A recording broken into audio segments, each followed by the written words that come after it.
Hello, everybody. Thank you for tuning in to Ex Post Watcho, your favorite movie retrospective podcast.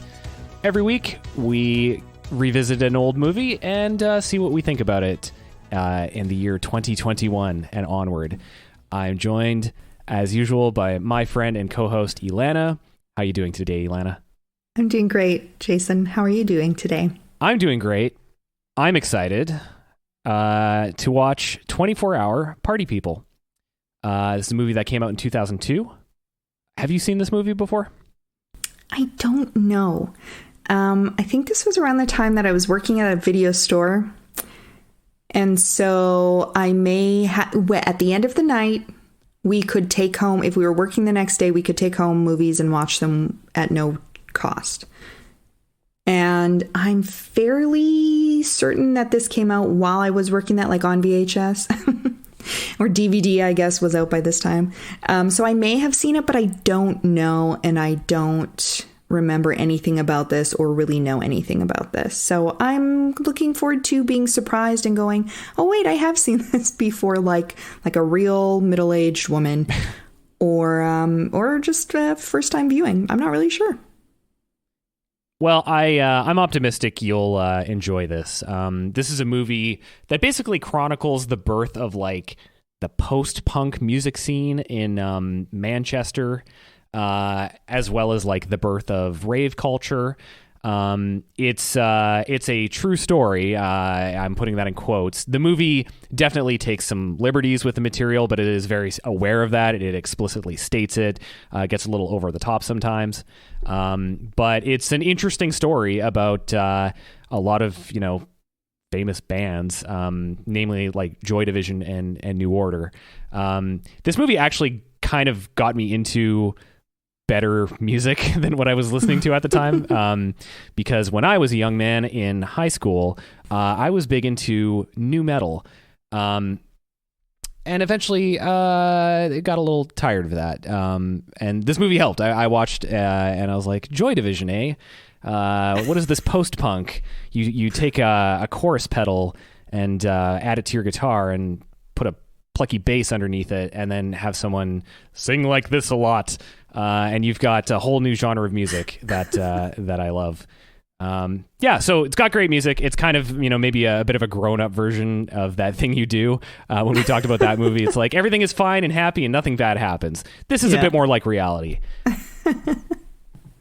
Well, I like, as much as I love That Thing You Do, I do like kind of gross, raw stories. I'm pretty sure I've never seen this.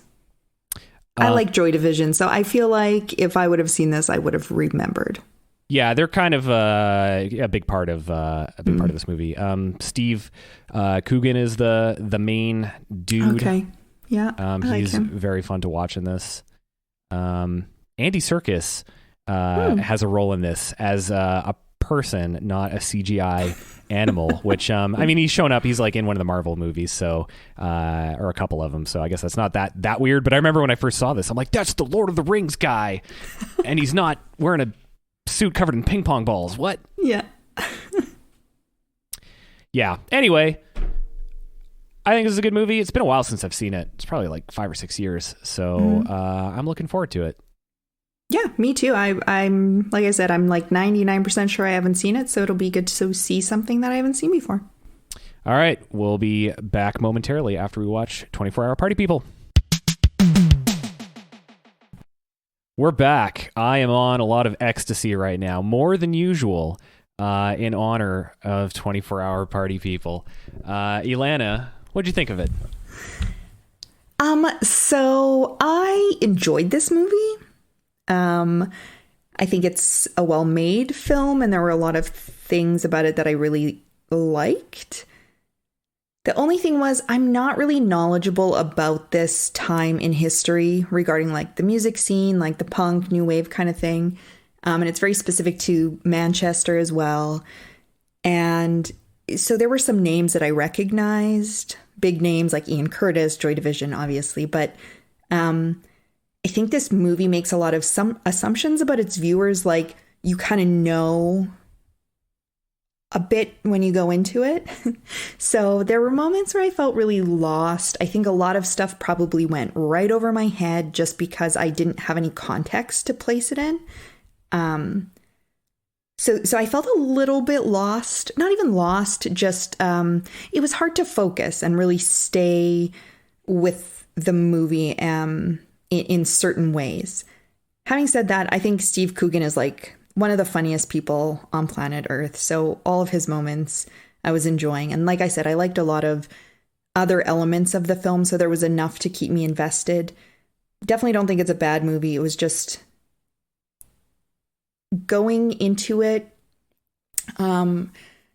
It would have been a better experience, I think, if I knew more, if there was more context to sort of put this viewing experience on for me. Yeah. Yeah, how's your rewatching of this? Because I know you're much more knowledgeable about the music scene and all of that than I am. Yeah, it's interesting because I actually don't. So I really like Joy Division. But a lot of the bands that are referenced in this movie, like I like post-punk as a genre and like punk and new wave, and I love the 80s sound, and like late 70s. But a lot of the specific bands in this movie, like the Happy Mondays, I've never listened to the Happy Mondays. Yeah. A Certain Ratio is one of those bands. I never heard them. But I enjoy it musically just because it's like still kind of, it's a cool music movie, and I enjoy the music that is playing in the movie. Like it's just fun to listen to, like, there's like 4 or 5 Joy Division songs in it. What I took away this time, I was really like psyched going into it. I was like, 24-hour party people, music movie is going to be fucking awesome. And kind of by the end, I was like not disappointed in it as a movie experience. Like I really do enjoy watching it, but I was kind of like, I don't know, like I think it loses me a little bit in the second half. I think the first half is really strong, and then the second half, it's like it's just it's following different characters a little bit, and the tone of it is just different. So you sent me your notes earlier, and what I was kind of alluding to was you have some like really kind of detailed notes, but I noticed they're all like the first chunk of the movie, and then like it's just kind of, it just drops off after that. And I think that's kind of how I felt too watching it. Like I've got like a page and a half and then just like a paragraph. Yeah, I definitely know what you mean. Like it's there's a lot of excitement and build up in the first half, and then it's sort of the descent into like irrelevancy for this character maybe, and it takes a while, and it's again like it's not bad to watch. Like there was no point in the movie where I was like, oh god, like can this just be over already? I enjoyed watching it, but it was like I was sort of like, nothing's really happening. Nothing really happens in this movie. Yeah, I kind of get what you're saying. Like stuff is happening. There is a bunch of stuff happening. Like you're seeing, you're seeing the birth of like a record company sort of promotional thing, like where he starts putting together, gigs, and producing records and all that kind of stuff. And you see a lot of like footage of the bands performing and stuff. And I think in that first half, that stuff is really like, I find it very exciting and entertaining because it's just like, we're starting, we got a show going, and here's this band Joy Division, and it's all kind of happening really fast, and it's energetic and it's good music, and so it's fun. But then I think when it gets into the second half of the movie, so the movie's 2 parts. Like the first half is like Joy Division, setting up shows, putting out records, success, everything's awesome, and then things kind of go sour halfway through. And then it becomes about the Happy Mondays. And that's when it's more like, well, for one, a lot of these characters are just like kind of jerks and fuck ups. So it's like a bit like grimy, or it turns into Train Spotting at that point. As well as the events that happen, it does feel more like you're just being told like it's the birth of rave. Like it's just presented to you and you're like, okay, yeah, that's a club full of people dancing to music. It becomes a little bit more like just documentary feeling at that point, whereas I think the first half feels a little bit more lively, like a band movie. Yeah, and I found the first half as well, there's those moments of narration and moments of like glimpses into Tony's life were really entertaining. And maybe, I mean, it really does follow with the trajectory of this man's experience. The sort of way it's presented to us is very much aligned with that. But yeah, it's I don't know. I'm at a loss for words a little bit with this one. So it does function really well, I think, as a Steve Coogan comedy vehicle. I think he is consistently entertaining throughout it. He has lots of funny lines. So I think that part works pretty well. Like there's, some pretty good dialogue in here. It has the feel a little bit of, well, I don't know, British comedy, like it's that kind of humor. Lots of fun, quick, snappy lines. So the movie opens, we see Tony Wilson. He is doing a TV bit. He's a TV presenter guy, kind of does the like wacky stories, it seems like. And he's hand gliding, and he basically immediately breaks the fourth wall and is like, hey, you're going to see me do stuff like that in this movie. And a lot of it's going to be made up too.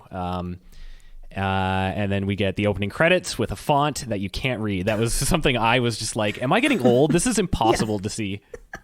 I felt the same way. I was like, oh no, because that first scene was so funny. And I was like, yes, because I really didn't know what to expect from this movie. And I was like, yes, I'm full on ready for Steve Coogan's ridiculous, antics.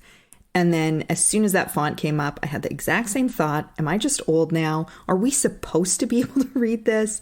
Is this a signal of what is to come through the rest of the film? I mean, they use that fucking font a lot through this movie. But it wasn't really a problem. Well, yes, I had the same reaction. Yeah, I mean, this is real old people hours here because it's a mix of like the style of the font is just kind of hard to see. And I think throughout the movie when they show it, it's a little bit easier to... No, actually, it is still flashing around all the time. I didn't have as much of a tough time maybe later on in the movie. But then the end credits show up where there's even more names and it was just like, what's going on? So they go to a Sex Pistols show and it's like revolutionary. So the movie does a lot of mixing of historical footage with new footage. And I both think it's kind of really fake looking and not convincing at all. But at the same time, I don't hate it. Like it's kind of okay too. Yeah, I completely agree. It's kind of punk the way they do it. It's almost like they're not really trying to sell it as state of the art effects. It's very gritty and raw and kind of fitting with the vibe that we're sort of sitting in through this film. So I think there's ways it goes right and ways it goes wrong. So like the footage intercut with them in the crowd is very noticeably not the same. Like the footage is always like washed out, and then the crowd, you can tell it's like newer cameras and stuff like that. But it works as like, you're like, well, I know what they're doing. Like, okay, I just got to use my imagination a little bit. It's fine. There is one shot where you see the band on the stage and they're like jumping in front of it, and it's this really bad blue screen. And I was like, all right, that maybe looks a bit janky. I liked it. Yeah. They're jumping in slow motion and the band is playing in normal speed, which also makes it look kind of weird. So yeah, it's this big revolutionary moment where they're like, music can be different, and they're ripping up their David Bowie posters. And then they start Factory Night at the club. I like this character of Don. Like, he's a horrible dirtbag. That's the guy that they share. I think he owns the bar that they do the gigs at. The Idiot Box. I loved this scene. First of all, I love when they arrive and Tony's wife is like, this is disgusting. And he's like, it's urban. It's exciting. Like, always trying to sell people on whatever scheme he's got going on. And yeah, with Don, I love that whole bit with Tony and Tony, Mr. Tony. Mr. Tony, I'm just playing Tony. And then he's like, nice car, Don. See you soon, Don. I like the part you just described about how he's upselling, like the dinginess of the place. And like, that is one of the things that's sort of fun about the Tony Wilson character. I have no idea how much the real guy was like this, but he's like, He's one of those like entrepreneur bullshitter guys who's just really like, he will just kind of sell you. I like the scene later on where they have a show, and I remember whose show it was, but there's 30 people in the crowd. And he's like, well, the Sex Pistols show there's only 40 people. And they're like, yeah, well, there's 30 here. And then he's like, well, the less people there are, the more revolutionary a moment it is. So that is an entertaining thing about this character. Mm-hmm. We meet Joy Division, the standoffish Ian Curtis getting into Tony's face. Yeah, I mean, this is like my favorite part of the movie is just all the Joy Division stuff of them recording and playing and fighting and all that stuff. Yeah, I agree. It kind of had the most life to it. But I don't know, maybe it's just because that's who I recognize most in this film is Joy Division. Maybe I felt more invested, or maybe because you sort of know the general story of how things kind of go. So you're kind of waiting to see, as a viewer, like how is this film going to tackle all of this as well? Well, I think this part of the movie is the most band movie part. Like, because I think the stuff with Happy Mondays, that doesn't feel like a band movie, because it's still like, it's really like Tony Wilson trying to manage these musicians. So you're not as excited for like, whoa, they're on tour, whoa, they're having success. It's just like they're kind of miserable characters to be around, and you're sort of babysitting them the same way Tony is. Whereas with the Joy Division stuff, it does feel more like you're there on the ground floor and they're starting to get success, and and you're also just hearing more music, I think, in those parts. Like there's multiple scenes where they play a Joy Division song and add some intercut footage and context of things to great effect. Like I think their music gets the most space to just actually play out as music. Yeah, you're right. That is very true. And just sort of talking again about the first part of the film, like there's this anticipation of success rather than descent into just madness and obscurity. I mean, it's the fun early days, and it's the first act of the movie too. I mean, this movie also is like literally telling you like this is the second act now. Although it doesn't tell us when the third act is, and I'm trying to figure out actually when that happens, because like the second act is basically the rise of the Happy Mondays and the Hacienda, and then it kind of, I guess the third act really is the fall. I don't know. It kind of feels like one long second act where it's like really just kind of a continuous fall. It's like, here's the Hacienda and all this stuff, and it's going terribly. And then it's good for like 10 minutes and then it's bad again. And I think the third act is the like redemptive or positive tone it ends on for some reason. Yeah, because he's like, agree. I didn't sell out, we made this, Factory Records, Manchester, yay. Yeah. Yeah. So they start Factory Records. They sign a contract in literal blood. Then we get some scenes of like Joy Division recording with Martin Hannett, played by Andy Serkis, who I've mentioned in the intro. What'd you think of that?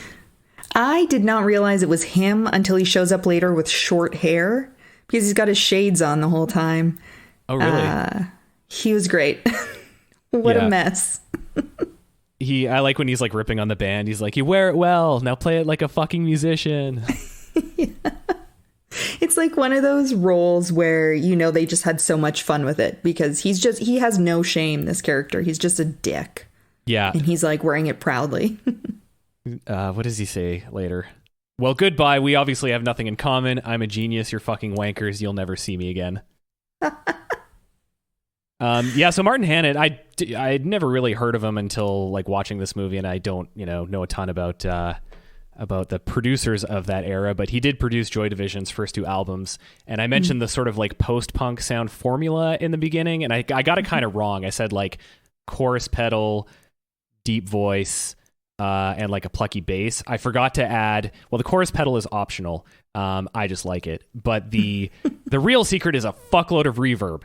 Which is like what is in the Joy Division sound. And if you really want to get a sense of it, listen to 11 O'Clock TikTok by U2. It was their first produced piece of music, their first single, and Martin Hannett produced it. And it sounds like a Joy Division song. It's great. It's a great song. Funny because I kind of like am not a huge fan of U2. I've never done a deep dive, but like I was listening to that song. I was like, damn, if they still sounded like this, I would be a big U2 fan. Oh, interesting. So producers, they make a difference. So yeah, we get a bunch of Joy Division stuff, and then we get the scene where Ian Curtis commits suicide.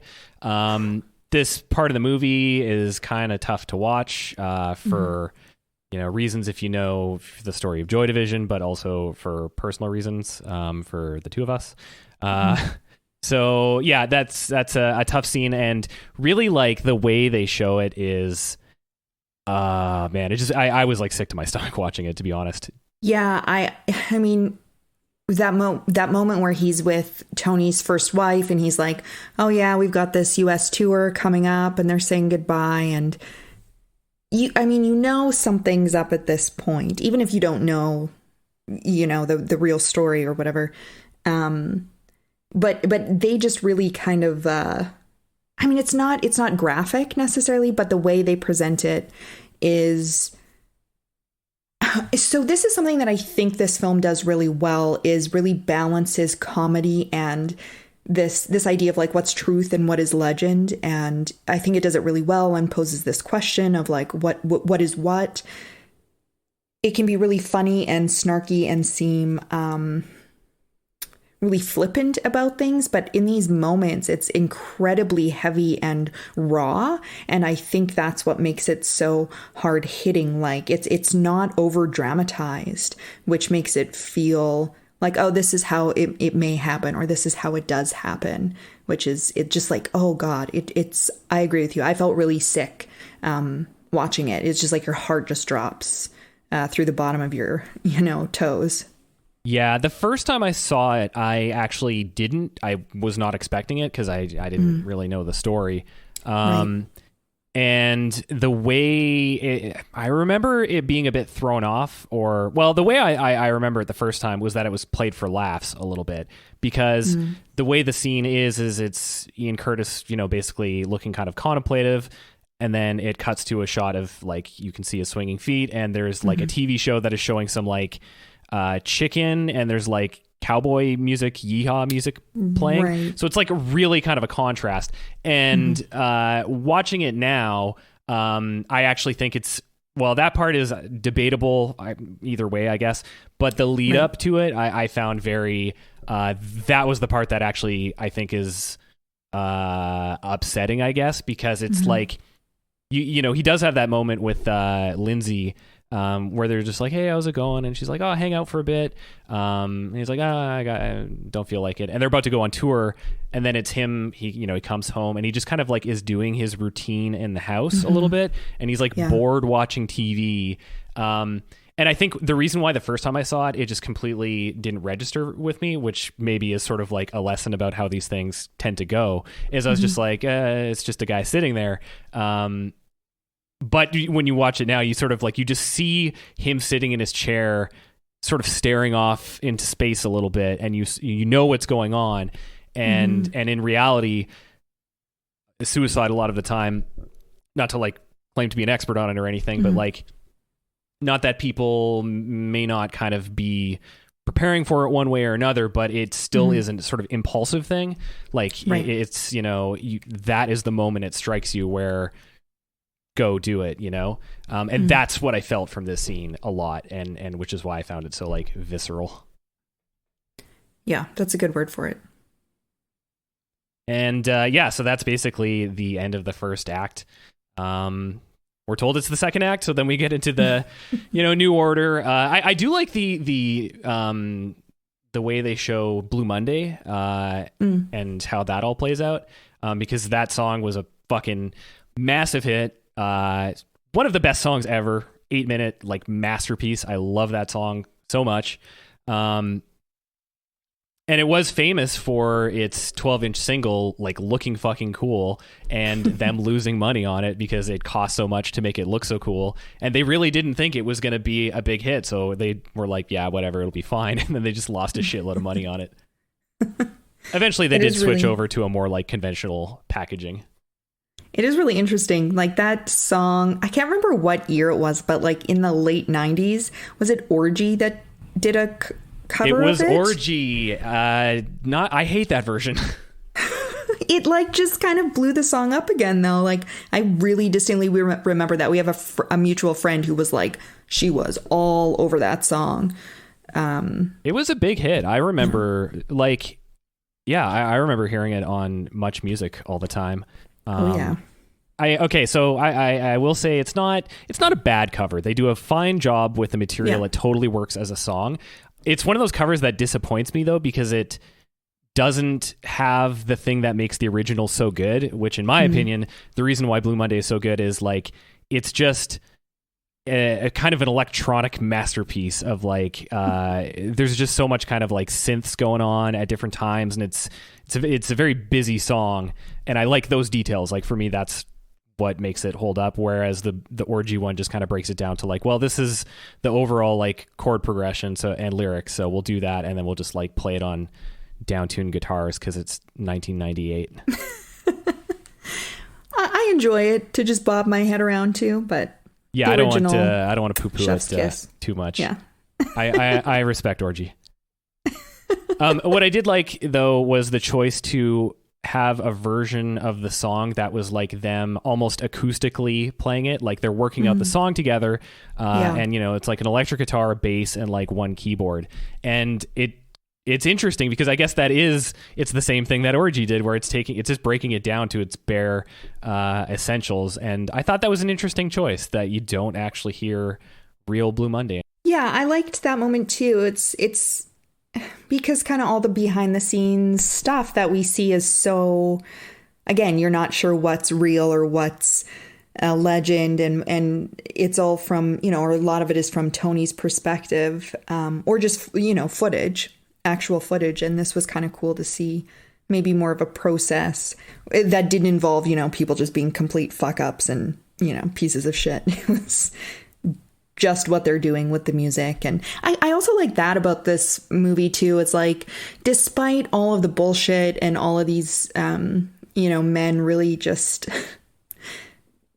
they all have their own agenda and nobody's really communicating and no one's really respecting one another very much. There's still at its core this appreciation and love for this music and the scene. And I really like that. And that was kind of a cool contrast as well to see and watch all these people kind of be dicks to one another, but also be very united through this one common love or goal or, you know, perspective.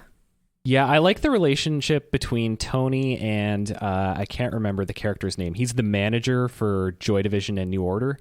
You know the guy I'm talking about? No. He is the guy with like the glasses and the kind of beard. Anyway, well, he's just like always in Tony Wilson's face and insulting him. When they get that fancy office at the end with the big table, he like literally jumps out of his chair and tackles him. Like, you know, they have that kind of relationship where it's like they're both about the music, but I mean, he's a band manager too, so like they're business guys. Did you spot the Christopher Eccleston cameo?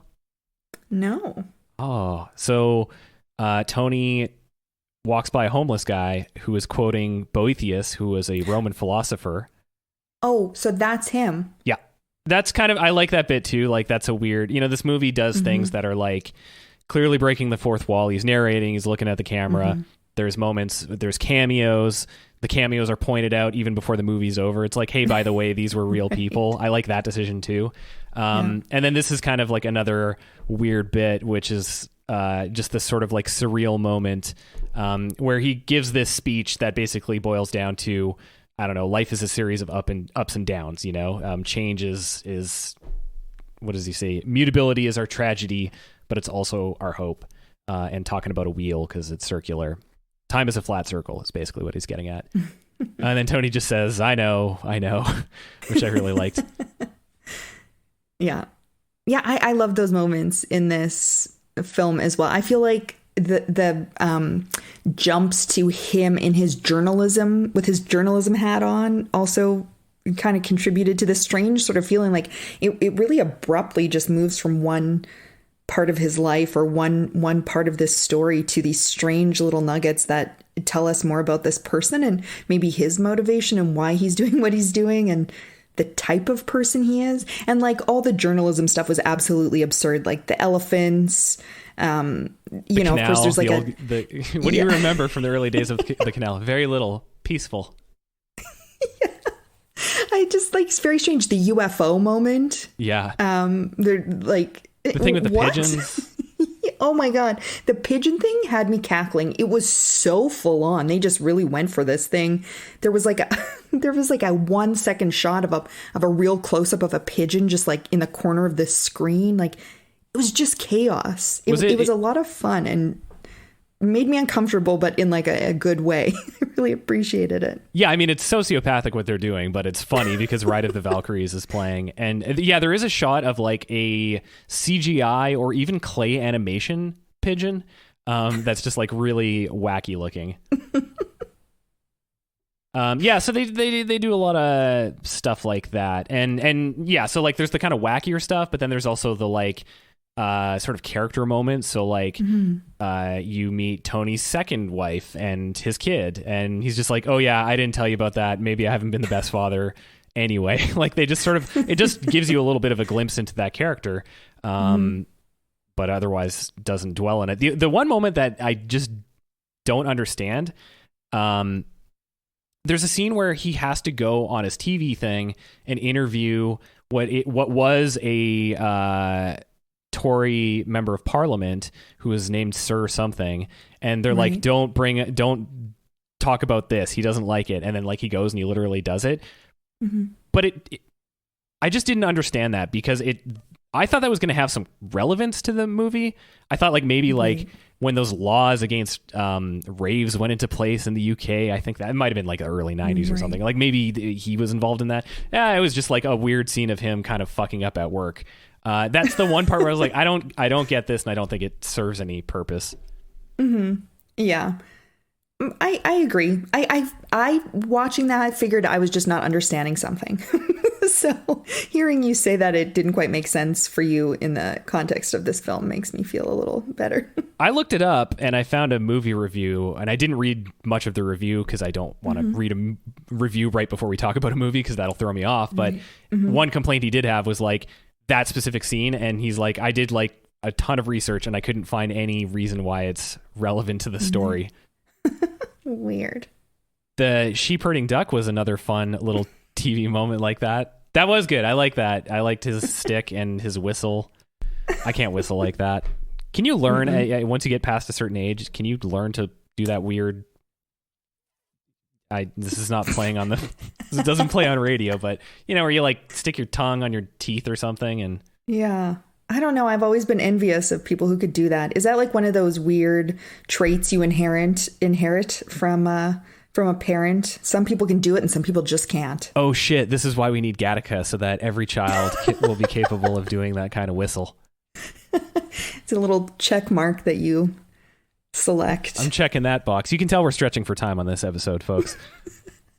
We're just going to revisit Gattaca for 10 minutes. But it's a good movie. It is a good movie.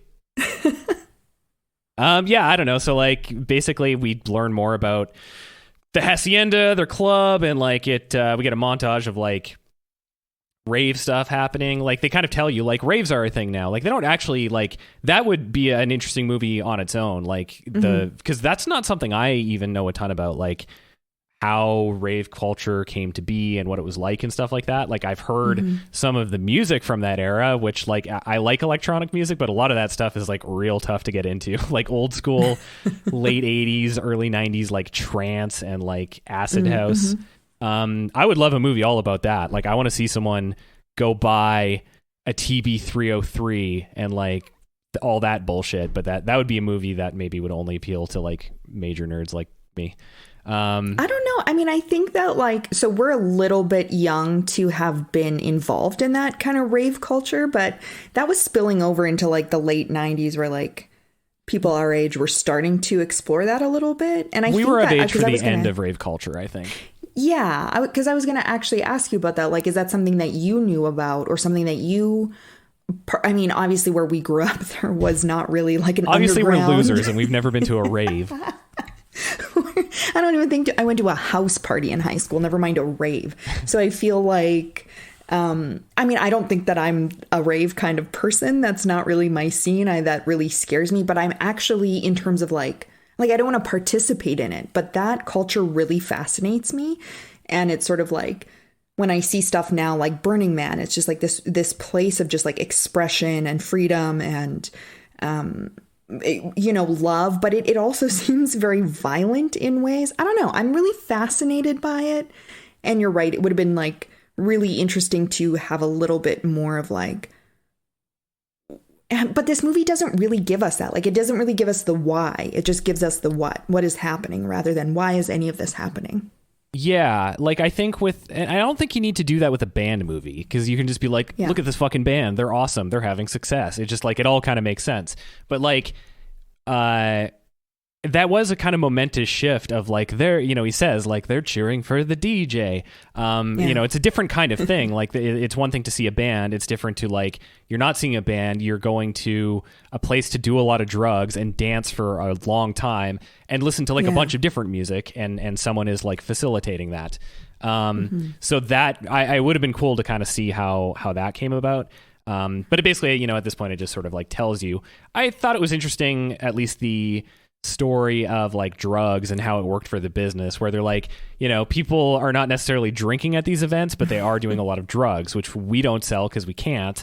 The drug dealers make all the money. So like they're basically operating, they're sort of like subsidizing the drug dealers as a place to like do business. And then they eventually, give them more influence, like let them run the door and stuff like that. And it's almost like your business getting, taken over by the mob or something like that. You're just like at their mercy.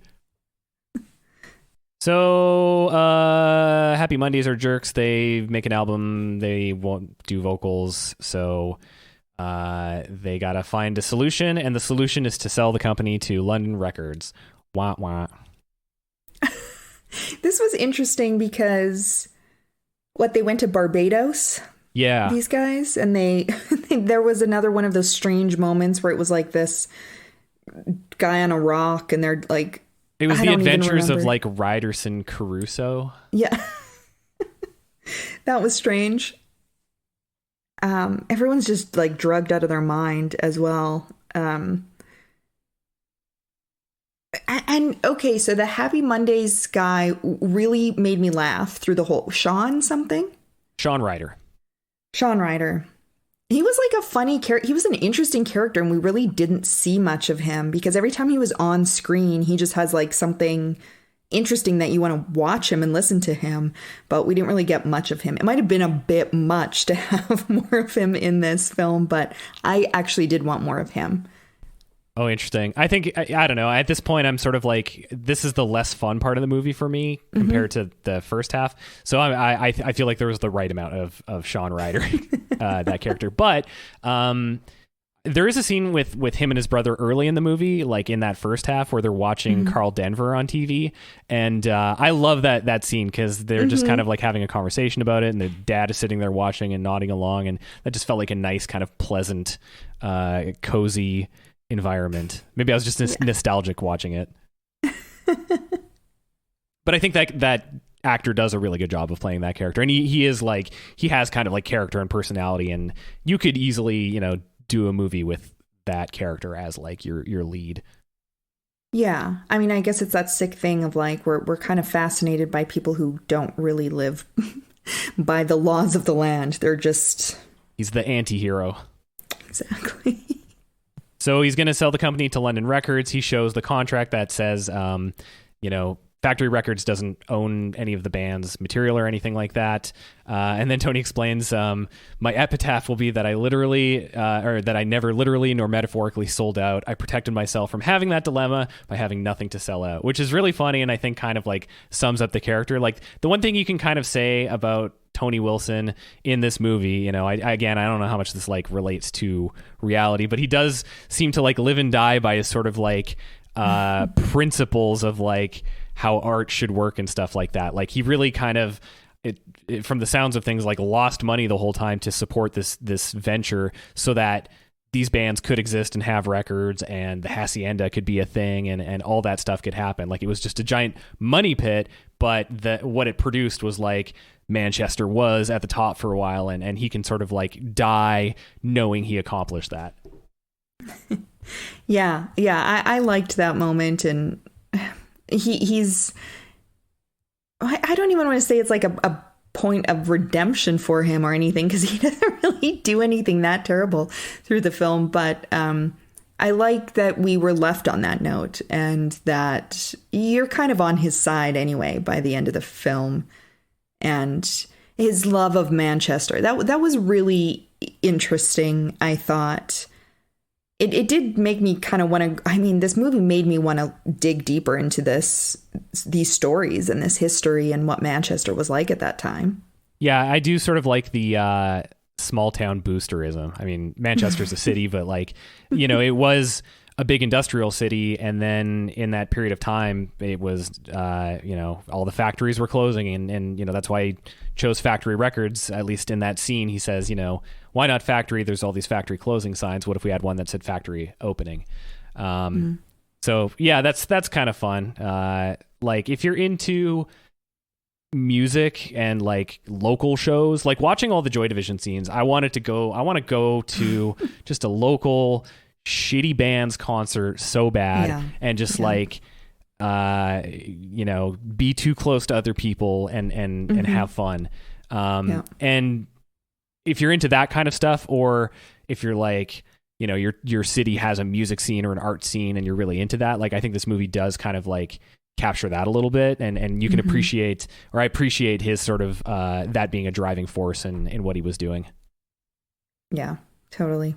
So they sell the club, and Tony meets God on the roof. Another final wacky moment where it's God looks a lot like Steve Coogan.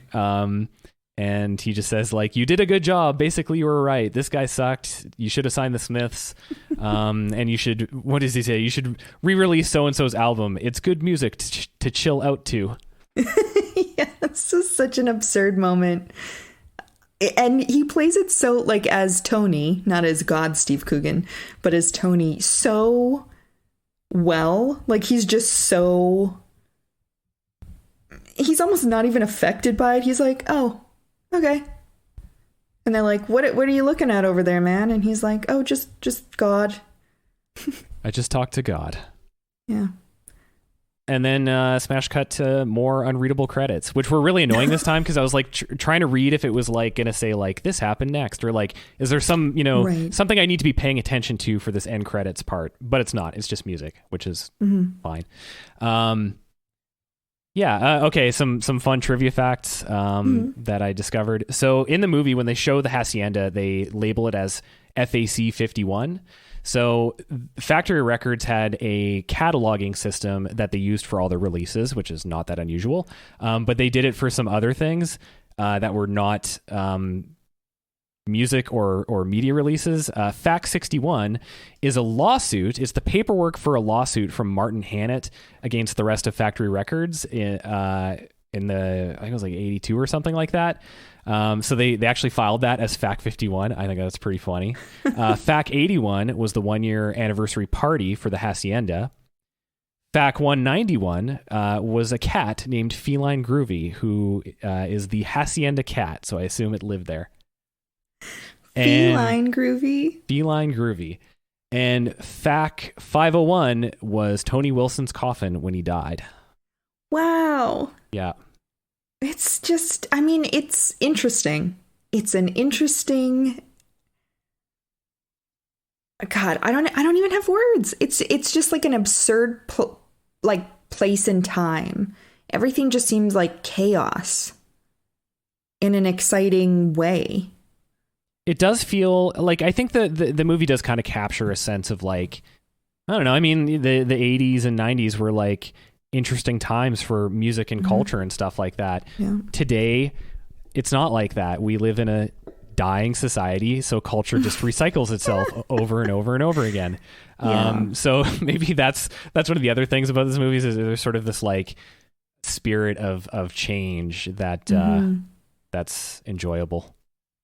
Oh, woof. Well, that's fucking Depressing. Well, that was 24-Hour Party, people. This was a tough movie to talk about. You and I, before we started, were both just like, how are we going to do this? And I don't know exactly why, because like it's not a bad movie. I think it's pretty good. I think if you like music movies, you like band movies, you're interested in 80s or anything like that, you like Steve Coogan, you like British comedy, you'll probably enjoy this overall. But for some reason, I just was like, it's really hard to like point to things that make it great. Like I think it's just good, and the subject matter is good enough, and it's put together well enough that it works as a good movie, but it's not something I can point to and say it's a great movie and here's all these reasons why I think you really need to watch it. It just doesn't cross that threshold for me. I agree with what you've said. Like, I don't know really what to even say. I didn't dislike my viewing. I had a fine enough time watching it.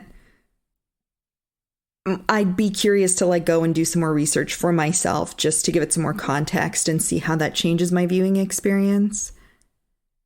But for what it was and my experience, I'm going to give it a 6 poisoned pigeons out of 10. I'm going to give it 7.5 feline groovies out of 10. So there is another movie called Control that came out in 2007, and that is a biopic about Ian Curtis. And I watched it, but I don't remember it. But I think that one is a much more like focused look at that band and that character. So if you are interested in that, that would certainly be worth checking out. Yeah, I haven't seen that one, but I heard when it came out, everyone was like, you got to watch it. And I didn't, because I thought it would be too sad. And I just didn't visit it ever. So maybe I should go do that. Yeah, it's probably a bummer. Oh, yeah, I didn't say this during the earlier part, but like the whole Ian Curtis, death scene.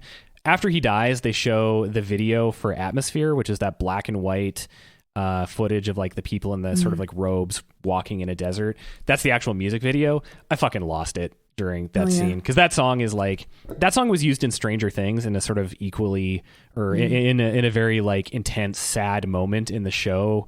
It's like I don't know, the song feels like it's about death basically, but in a sort of like almost kind of bittersweet kind of way. So I wanted to bring that up just because that stood out to me, and I think like that is something that will exist forever, is the music of Joy Division and Ian Curtis, and it sounds good and can make you feel emotional, even if you don't want to. Yeah, big Joy Division fan here. I agree. All right, that's it for this week's show. We'll be back next week to watch another movie. Hopefully we write more notes for it. Next week, we are watching Best in Show. Are we doing that one next? Mm-hmm. Best in Show. Cheer us up a little bit. Yeah. I haven't seen those ones, that whole series, so it'll be fun. Yeah. Thanks a lot for listening. If you could review us on iTunes or whatever you do your podcast with, that'd be great. You can find us on Facebook and Instagram at xpostwatcho, and you can email us at xpostwatcho@gmail.com. Recommend us a movie or give us some thoughts on something we said on an episode. That'd be fun. If we like to engage with people. All right. I'm done. This has gone on long enough. Bye, everyone.